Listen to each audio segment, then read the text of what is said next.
Now over to Mr. Campbell. Thanks, Ms. Jackson. Hey, with money quickly becoming a scarce commodity, starting a small business may be the last thing on your mind. But if your money matters, it perhaps should be the first thing on your mind.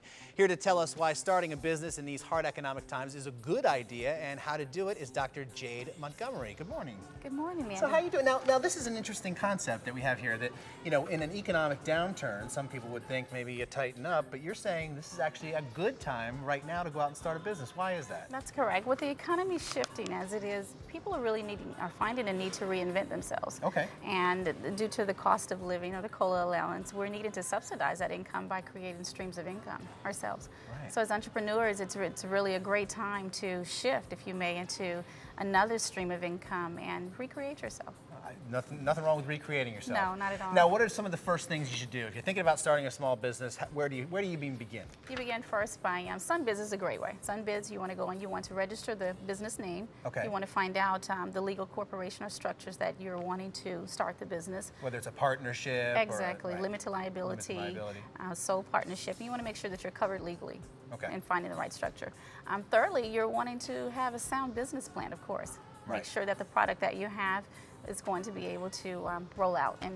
Do you have a market for it to roll into? Exactly. Okay. Now, I know having a lawyer and representation is critical in owning a business, but how can you save a little bit of money? Because, of course, that's what it's all about now, is doing it as cheaply as possible. How can you save I can tell you exactly how to do that because I just wrote a book myself, and, of course, I had a small budget. And what's the title of the book? Go ahead. The title of the book is What Schools Don't Teach You About Financial Literacy. Okay. Credit, Secrets, Myths, and Tips. By Jade Montgomery. Yes, yes. So pick that up. Yes. So how do you save money on a lawyer? Prepaid legal is an excellent way. You pay maybe $20 to $30 for membership. The first consultation is free. Mm-hmm. And then any other legal questions or concerns that you may have, of course, you're paying a one-time membership fee of $20 to $30 a month for all of the legal questions and or concerns that you may have. Okay, and most importantly, if you have a good idea for a business, you got to protect that, right? Yes. So that other people don't take it. How do you go about protecting your idea?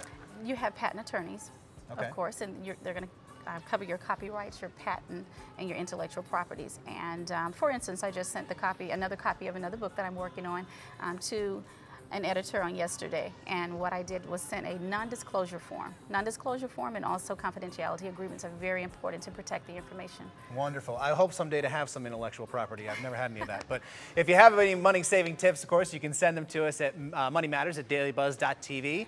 A final check on your weather is coming up. We're back in just a moment. Thank you for joining us, Jade. Appreciate it. Thank